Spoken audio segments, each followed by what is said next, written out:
esta es la parte final, sorprendente en algunos casos. El apóstol ha estado explicándole a Timoteo cómo tiene que desarrollar su ministerio. Hemos hablado de esa profundidad tremenda de que ese ministerio lo use para edificación. Primero, además, que lo use, animándolo para usar algo que ha recibido, porque estas cosas ocurren.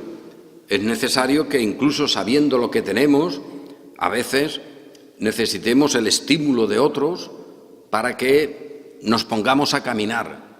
En ese caminar, dice el apóstol, ten cuidado, hay cosas que debes evitar, otras las tienes que enfrentar y procurar eliminarlas, otras sencillamente evitarlas. Y entre esas, pues, las discusiones inútiles sobre la Escritura, no sobre huecas filosofías paganas, sino sobre la Escritura, porque hay una manera de investigar que es inútil, que no aprovecha.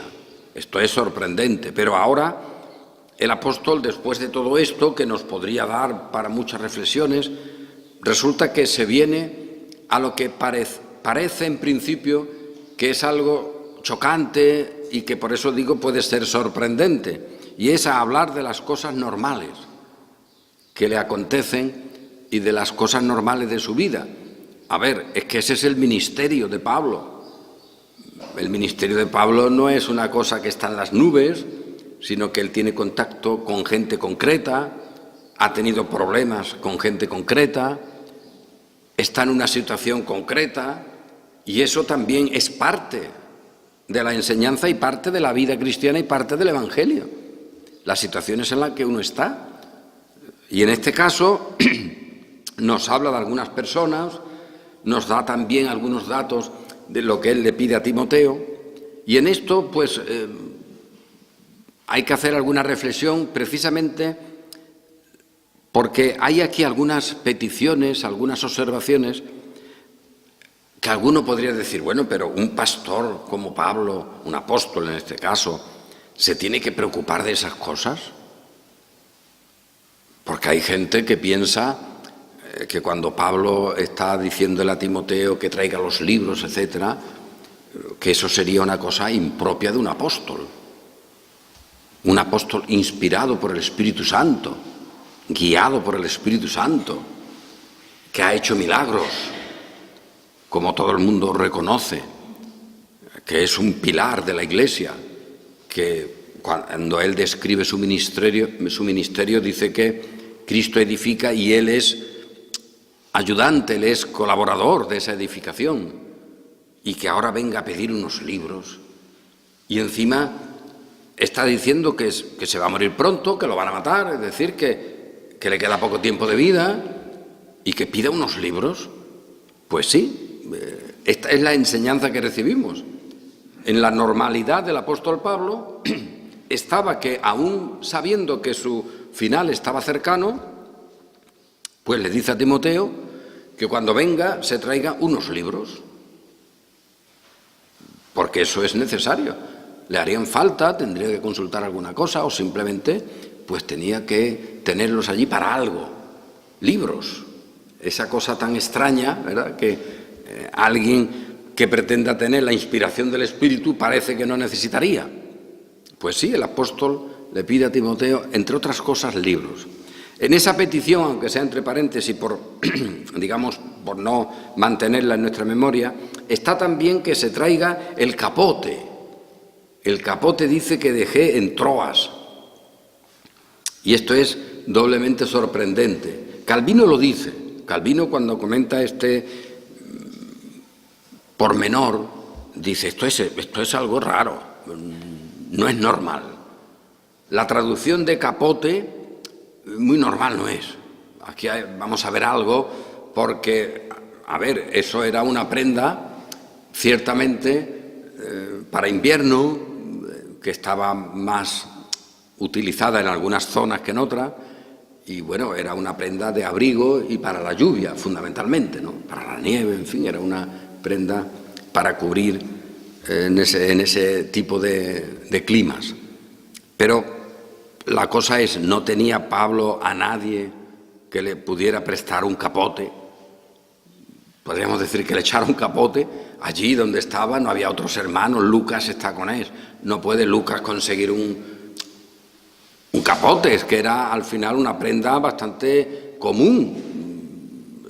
Bueno, no es exactamente igual, pero es como si pidiera un impermeable y que lo tenga que pedir, que tienes impermeable allí en Troas, que lo dejó en casa de este Carpo para que él lo pida.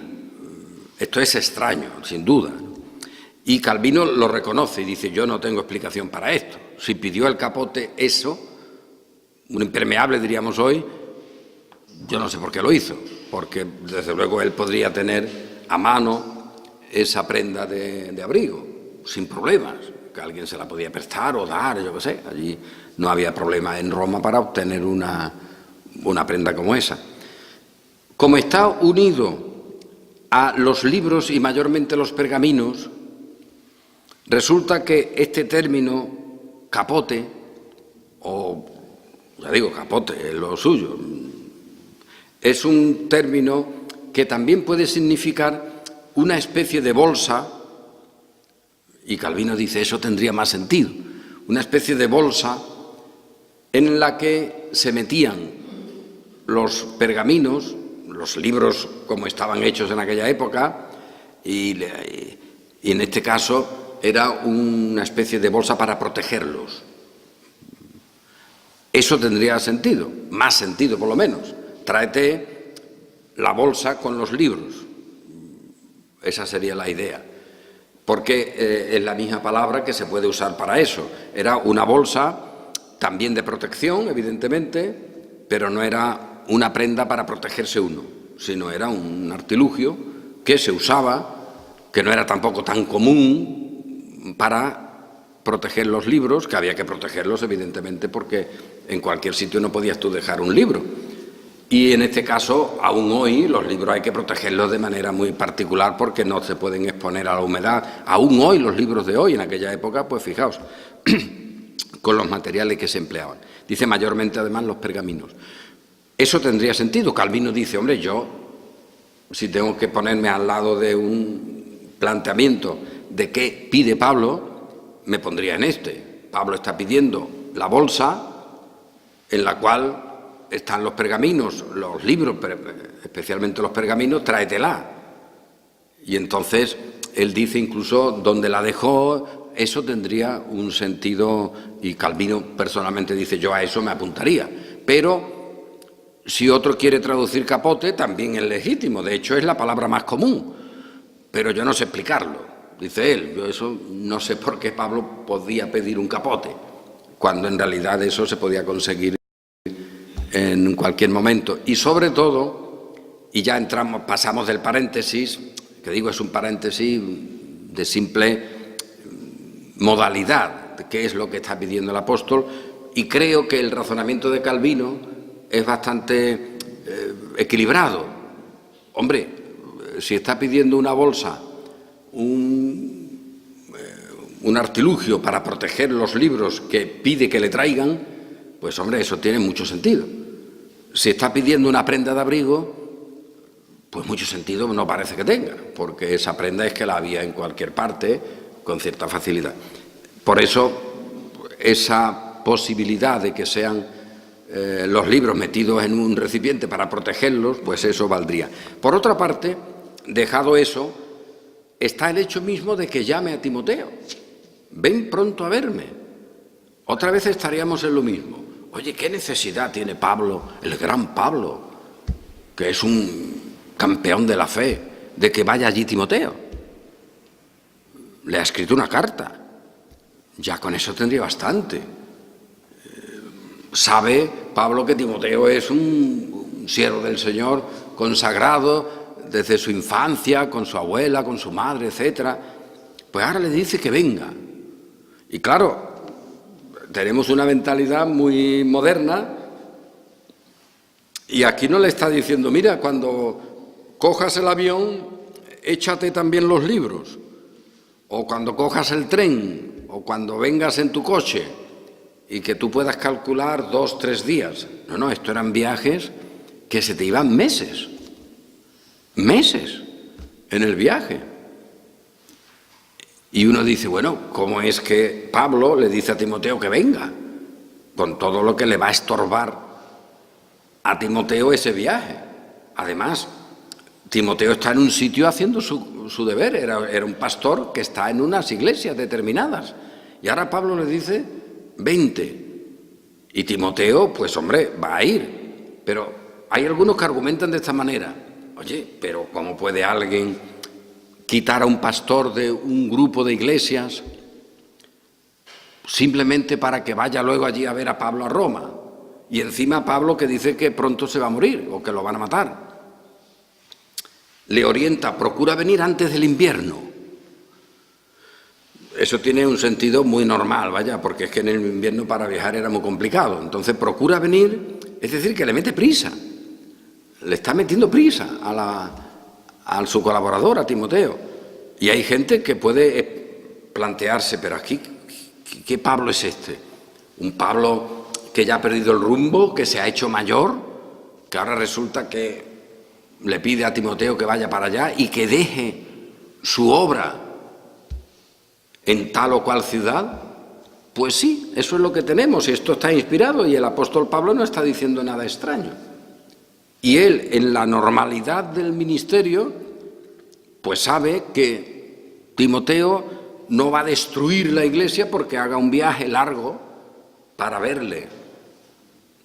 ¿Qué podemos pensar? Bueno, pues que Pablo quiere decirle más cosas a Timoteo, aparte de las que les ha escrito en esta carta.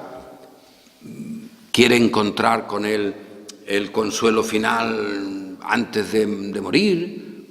1000 cosas que pueden ser totalmente legítimas, pero cuando se ve el ministerio de una manera tan rara como a veces se contempla, pues entonces la naturalidad de estas circunstancias se ven extrañas y se ven sorprendentes cuando es lo normal.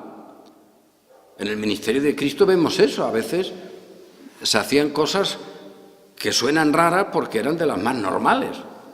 Y en este caso, pues efectivamente, todo el apóstol, el gran apóstol Pablo, le dice a Timoteo que venga y que se dé prisa, procura venir pronto a verme, procura venir antes del invierno y tráete los libros. Y podemos decir, en el recipiente adecuado, en la bolsa adecuada, para que los libros lleguen bien. Y además porque son libros que yo quiero. Y eso es totalmente bíblico y eso es la normalidad de la vida cristiana que no tiene una normalización. Yo recuerdo, fijaos, y lo pongo simplemente como ejemplo, de cómo se ha querido a veces normalizar el ministerio.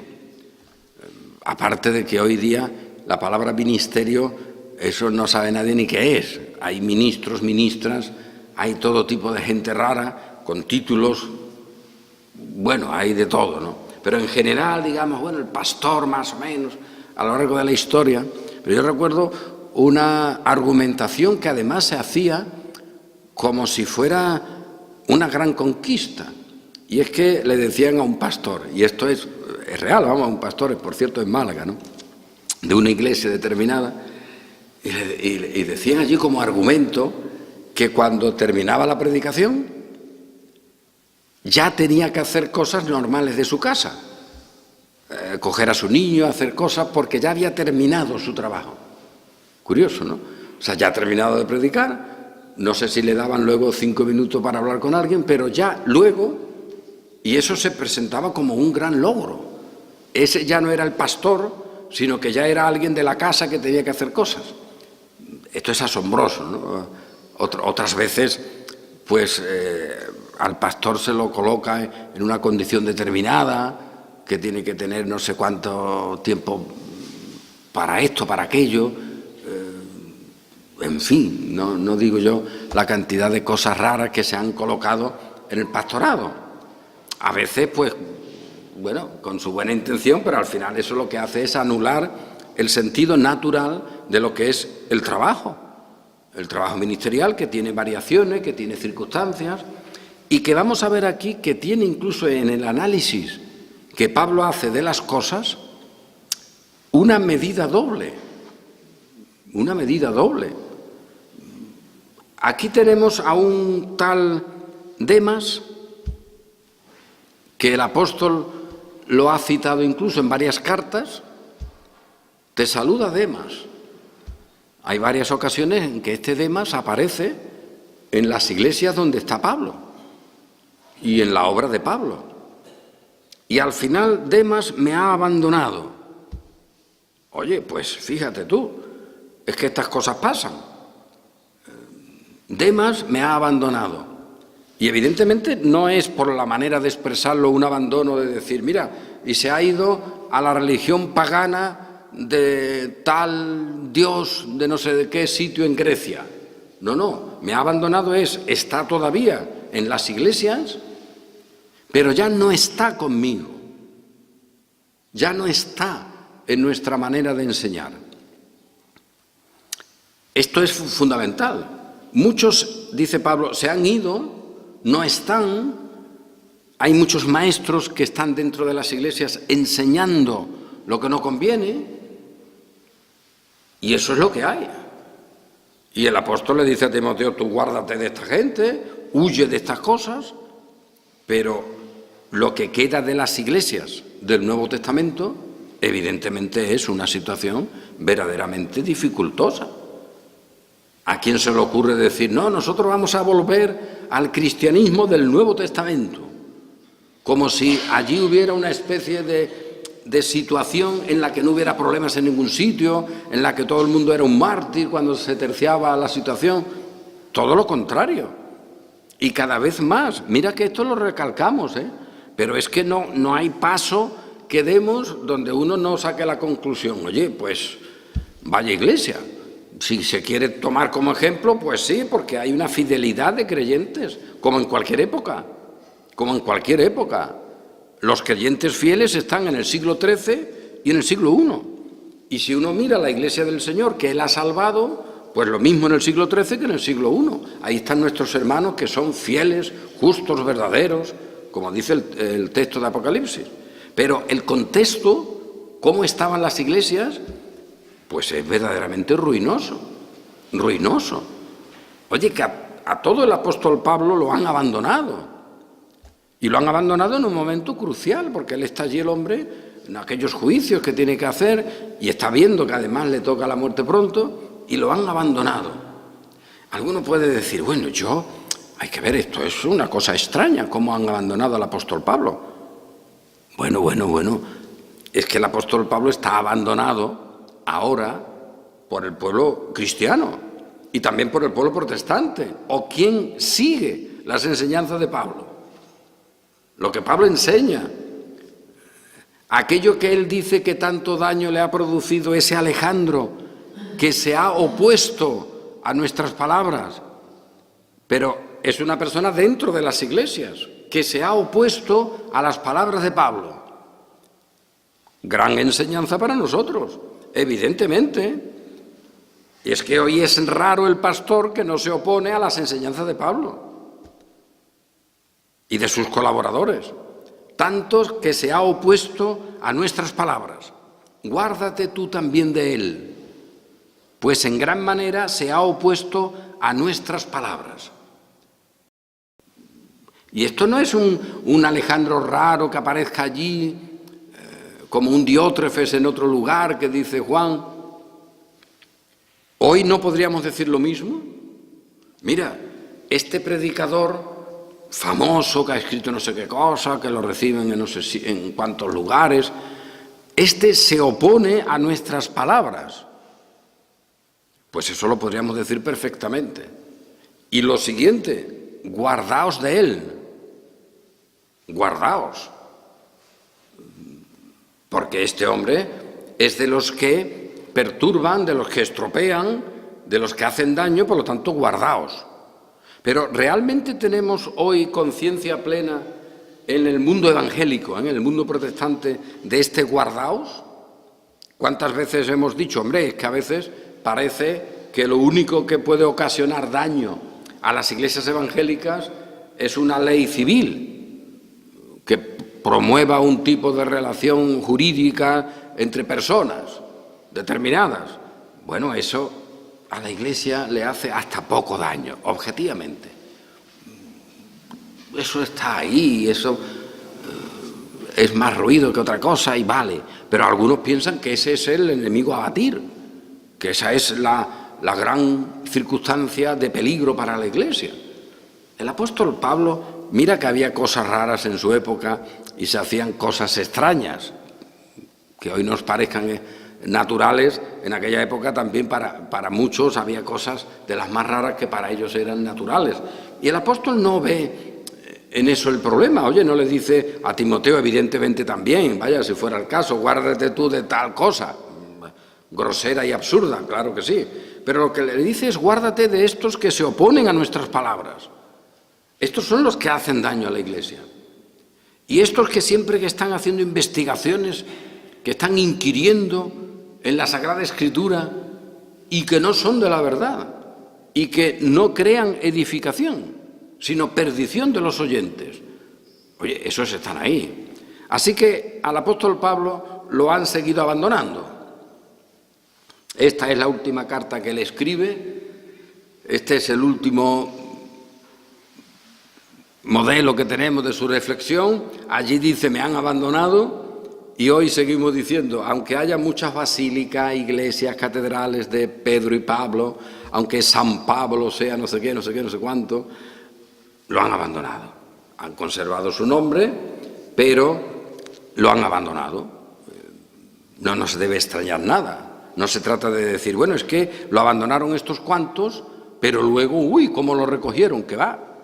Luego ya, con el paso del tiempo y de la corrupción superior de la Iglesia, pues todavía lo que hicieron fue hacerlo reliquia y entonces fue peor el remedio que la enfermedad. Pero efectivamente, él está aquí hablándonos de cosas naturales y de ellas este Demas, que lo ha desamparado amando este mundo y se ha ido a Tesalónica. Es decir, que él está en las iglesias. Ha estado con Pablo. Pablo incluso da saludos de él. Y ahora dice que se ha ido, que este Demas lo ha desamparado. Posiblemente lo tendría allí como uno de los elementos más favorables y de buenas a primeras se ha ido. Aquello que le servía al apóstol para estar amparado y cuidado en su circunstancia de prisión, etcétera, pues ahora se ha ido a Tesalónica. Es decir, que está en otras iglesias. Y uno puede empezar a pensar, bueno, este se ha ido a Tesalónica, ¿y qué habrá dicho allí? ¿Qué planteamiento habrá dicho? Porque él ha dejado a Pablo y se ha ido a Tesalónica, a la iglesia. Y ahora está allí. Posiblemente alguno diga, aquí está nuestro hermano, el líder del que Pablo escribió, acordaos, que daba saludos en esta carta y en aquella otra. Este es un gran líder de la iglesia. Pues seguramente, porque no se dice, Demas se fue a Tesalónica y allí, como los hermanos estaban muy avisados, le han dado 2 gorrazos y lo han echado. No, la normalidad es que lo han recibido. Y este ha desamparado al apóstol Pablo y lo han recibido. Oye, pues eso ocurre, ¿eh? Gente que abandona, que rechaza, que se opone a las palabras de Pablo y que luego son recibidos en las iglesias. ¿Eso ya ocurría? Hombre, y tanto que ocurría, porque fijaos todo lo que nos dice aquí y en otros lugares también, Pablo. En la propia vida de Pablo, cuanto más después. Esta es una gran enseñanza, por lo tanto. No estamos al final de una carta de 4 cumplimientos retóricos porque hay que hacerlos. No, es que en lo natural que el apóstol explica su vida, tenemos la fuerza del ministerio cristiano. Aquí de momento tenemos una iglesia que no tiene en cuenta a sus pastores, porque Demas, que ha abandonado al apóstol Pablo miserablemente, es recibido en las iglesias. Y eso ocurre. Ocurre en el sentido físico de abandonar a gente concreta y ser recibidos en otras iglesias, pero aparte el abandono del apóstol Pablo es común, salva a 2 o 3 en el mundo, yo qué sé, es común en los pastores, que son luego recibidos en las demás iglesias, pero que se oponen a lo que Pablo dice. Por otra parte, dice Crescente fue a Galacia y Tito a Dalmacia. Aquí pone cómo tampoco están con él, pero no por la misma causa, evidentemente. El bueno de Marcos, toma a Marcos y tráele contigo. Otra vez puede decir uno, pero bueno, este Marcos no estaba mejor haciendo un trabajo en alguna parte, que ahora se va a llevar ahí unos meses, unos gastos que esto supone, para que vaya a ver al apóstol. Pues dice, tráele contigo porque me es útil para el ministerio. Me es útil. ¿Por qué? Pues bueno, eso es lo que el apóstol Pablo, como edificador de la Iglesia, está planteando. Y uno podría decir, pero hombre, ¿tú sabes si ahora Marcos, lo bien que está en aquella iglesia, enseñando allí, organizando aquello? Pues no, le dice a Timoteo, tráetelo. Pero claro, este Marcos, curioso, es también un ejemplo de cómo se desarrollan las cuestiones en la Iglesia. Porque hubo un momento, como sabemos, que Bernabé quiso a uno, que Pablo no, y este era el Marcos que en un momento Pablo no quería que estuviera con ellos. Había hecho algún elemento de no mucha firmeza en un momento y Pablo dice, bueno, este no lo traemos. El otro, sí, hombre, vamos a llevarlo. Y ahora, al cabo de años, Pablo dice de este Marcos, tráele contigo. Por lo tanto, este Marcos ha seguido en la Iglesia, ha tenido sus dificultades, ha discutido con uno, con otro, pero ha seguido en el camino. Hay otros que están en contra de Pablo y de la verdad. Eso no quita, por lo tanto, que los de la verdad también tengan opiniones diversas a veces sobre cuestiones. No pasa nada, pero aprendamos a eso, a que no pasa nada. Y voy acabando. Y aprendamos a diferenciar. Que cuando Pablo dice yo no me llevo a este, no está definiendo, no está declarándolo hijo del diablo, simplemente está diciendo porque me parece que no ha actuado correctamente en este caso, por lo tanto yo no me lo llevo. No tiene libertad para llevárselo y no se lo lleva. Y ahora, sin embargo, dice tráetelo contigo porque me es útil para el ministerio. Y explica, mira, a Tíquico lo envié a Éfeso. Vale, ahí ya tendríamos una manera de decir, bueno, es que este va a ir a otros lugares donde estaba Timoteo, por lo tanto no va a dejar solo aquel terreno. Y en ese planteamiento habla de este Alejandro, el calderero, que me ha causado muchos males. El Señor le pague conforme a sus hechos. Luego, en mi primera defensa, ninguno estuvo a mi lado, sino que todos me abandonaron. No les sea tomado en cuenta. Y por eso decía, y aquí termino, oye, ¿qué regla aplicamos aquí? Porque esto a veces ocurre, bueno, en cualquier circunstancia, de cómo en la Iglesia se debe aplicar la Sagrada Escritura, pero cuidado con que alguien aplique una falsilla, una especie de falsilla, y que meta ahí números y que ese número dé un resultado y que todo sea mecánico. Aquí no hay mecánica. Incluso lo que alguien puede decir, aquí Timoteo está usando 2 varas de medir. No, está usando la Biblia, la fe, que da resultados diversos ante situaciones que pueden parecer idénticas. Pero depende de cómo lo analices. De este Alejandro el calderero, que el Señor dice que el Señor le pague conforme a sus hechos. Esto es una declaración muy seria. Que el Señor lo reprenda, es ponerlo bajo el juicio del Señor. Los otros, que tampoco han estado con él, también se han ido, no han estado con él. Ninguno estuvo a mi lado. Todos me desampararon. No les sea tomado en cuenta. Pues aquí a estos, dice el apóstol, bueno, me han desamparado, es verdad, me han dejado aquí solo. Pero estos, el apóstol ve en ellos que no es lo mismo lo que han hecho que Alejandro. Alejandro me ha causado muchos males. Guárdate tú también de él, pues en gran manera se ha opuesto a nuestras palabras, pero se ha opuesto a nuestras palabras en las iglesias, como parte de las iglesias. Y este nos ha hecho muchos males. Guárdate tú también de él. Por lo tanto, el apóstol, fijaos, ante una situación determinada, está diciendo de una persona que es una persona de la que tiene que Timoteo guardarse, que el Señor lo reprenda, que lo castigue, y de otros que tampoco están con el apóstol Pablo, que también han desertado, también se han ido. Bueno, que nadie tenga en cuenta eso, no les sea tomado en cuenta.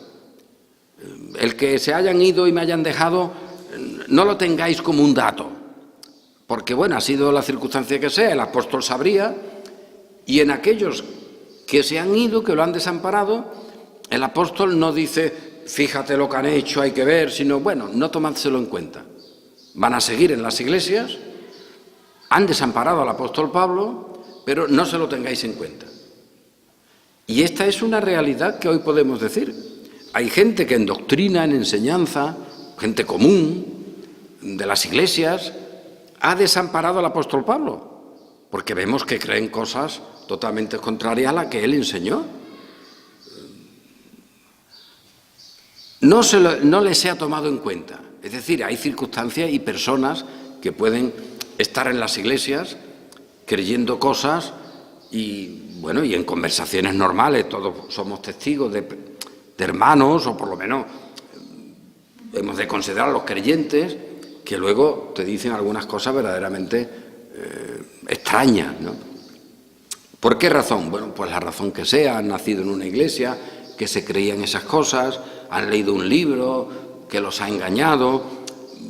Hay ahí una manera de mirar, que aún abandonando al apóstol Pablo, desamparándolo, la conclusión que uno puede decir es, pero bueno, están. Es verdad que se han ido y están medio perdidos, pero bueno, están. Pero este Alejandro, que tampoco está con Pablo, que está en contra de Pablo, este es calificado por el apóstol Pablo de manera diferente. ¿Y es legítimo hacer eso? Pues claro que sí. Es claro que sí. ¿Cómo no va a serlo? ¿Cómo va a ser lo mismo que tú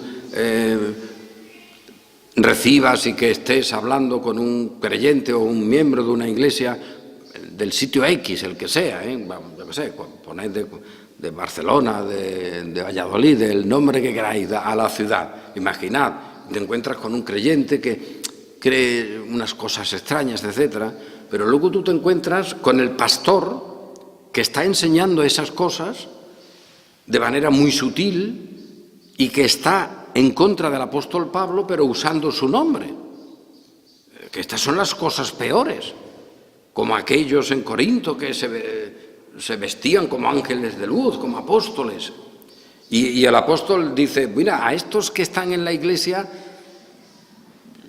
no se les toma en cuenta, es decir, vamos a pararnos. Pero a este pastor, a este predicador, a este divulgador, a ese, apártate de él, ten cuidado, que el Señor lo juzgue, que el Señor lo derribe. Tú guárdate de él, pues en gran manera se ha opuesto a nuestras palabras.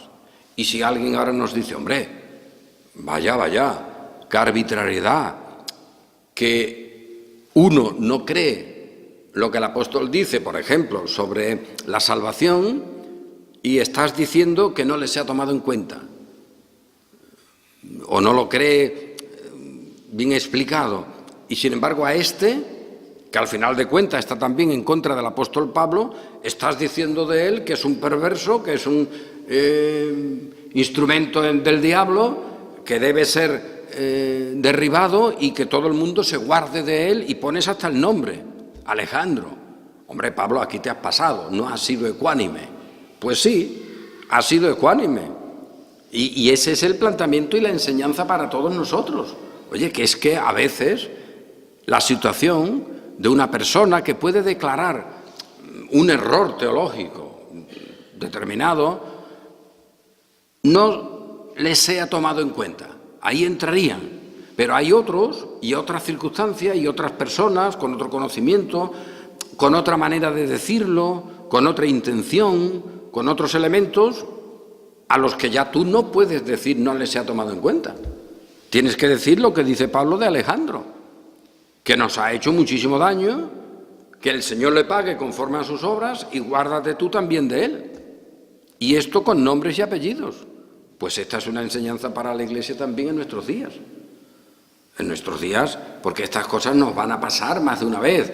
Hombre, con matices, con circunstancias en las que tengamos que decir, mira, a estos hermanos hay que ver lo que acaban de decir o lo que acaban de apoyar, pero bueno, no les se ha tomado en cuenta este hecho, han abandonado al apóstol Pablo. Pero este pastor o este grupo diciendo estas cosas, a estos hay que señalarlos para que los demás se prevengan. Hay que señalarlos y eso hay que hacerlo hoy día también. Y en ese sentido, pues, es la manera como el apóstol, fijaos, evangelizaba. Esa era la manera de evangelizar del apóstol Pablo, la que propone que haga Timoteo. Es una evangelización, por lo tanto, del equilibrio, de la circunstancia diferente que con el uso de la Escritura y con la madurez de aquel que usa la Escritura puede llevar a que en una persona no le sea tomado en cuenta y en otra persona no se pueda dejar pasar en absoluto la circunstancia o la blasfemia o el error doctrinal o la manera de enfrentarse a una doctrina. Pues sí, pues eso pasa. Y ante eso, pues es la predicación del Evangelio, que la palabra del Señor pues tiene estas normalidades en la vida de los creyentes, en la vida de los pastores, y que a este pastor Timoteo ahora le viene una orden de su maestro Pablo para que vaya a verlo. Y entonces él va a ir a verlo. ¿Y qué podía pensar Timoteo? Y ahora la gente que está aquí conmigo, ¿qué hago? Porque esto, como vaya y luego regrese, es que se me va un año. Porque entonces no es, ya digo, como ahora que puedes ir y venir. No, esto era casi un año. Bueno, pues estas cosas pasaban y no pasaba nada. La Iglesia no puede uno plantearse que como el pastor no sé qué, ya no esté en aquel sitio. No, el Señor tiene a su pueblo, sois guardados por el poder de Dios mediante la fe. Hemos leído en Pedro. Tenéis circunstancias diversas, pero sois guardados por el poder de Dios mediante la fe. Y eso es lo que a nosotros también debe guiarnos, que cada uno cumpliendo su responsabilidad, pero luego está también la plena satisfacción de saber que el Señor nos guardará para que el día que el Señor nos hará nos preservará y hará que perseveremos hasta el final. Y esa es la realidad de la vida del creyente, que le da al pastor seguridad, firmeza y también equilibrio, para que honestamente, ante circunstancias que alguien de estos que miden todo por una falsilla te dicen eso idéntico y hay que ver que a fulano o a cetana le has hecho esto y al otro le has hecho lo otro, que desequilibrio. Bueno, es que a veces hay que actuar así, no es lo mismo un pastor de una denominación que jamás han leído la Escritura apenas, que no tienen formación sobre las doctrinas, que nunca han oído hablar de la elección de Dios de una manera adecuada, que ese pastor esté diciendo una burrada en un sermón. Tú de momento tienes que decir, bueno, vale, a ver qué pasa, ya saldrá el sol a este hombre, yo qué sé, ya parará, a ver, pero no le das un gorrazo. Que otro que se llame protestante, que se llame calvinista o que se llame reformado, que esté diciendo algo en contra de la salvación por gracia. Como conclusión, aunque esté usando en los mismos términos y como investigación de la Escritura, etcétera, pues ese es el peligroso. Y de ese tienes que guardarte, porque se ha opuesto a nuestras palabras, dice el apóstol Pablo. Y esa es la cuestión también para nosotros en nuestro tiempo. Un evangelio que desde la verdad nos ofrece la libertad para poder decir, no le sea tomado en cuenta, y poder decir con la misma verdad, con la misma fuerza, se ha opuesto a nuestras palabras, guárdate tú también de él. Y que el Señor en esto, pues, a todos nos sostenga en su verdad y desde ella nos dé la equidad, el equilibrio, la firmeza para poder decir una cosa y para poder decir otra. Porque una no dice lo que dice por debilidad o porque le cogió un mal día y la otra por firmeza. No, la firmeza está igual, el amor está igual, pero en un caso hay que decir no le se ha tomado en cuenta y en otro caso no te juntes con él, ten cuidado, mira, este es un hombre, prevente para que no haga más daño a la Iglesia. Ese es el planteamiento y hasta aquí el Señor nos ha guardado, en la verdad nos ha mantenido y en ese acto suyo de soportar a su Iglesia, de ponerle sus cimientos hasta el día de hoy, pues también es lo que tenemos por delante para que nuestro futuro sea un futuro asegurado en la verdad y desde esa verdad podamos tener la libertad de los hijos de Dios para analizar, para juzgar, para mostrar nuestro testimonio y nuestro evangelio en medio del mundo. Amén.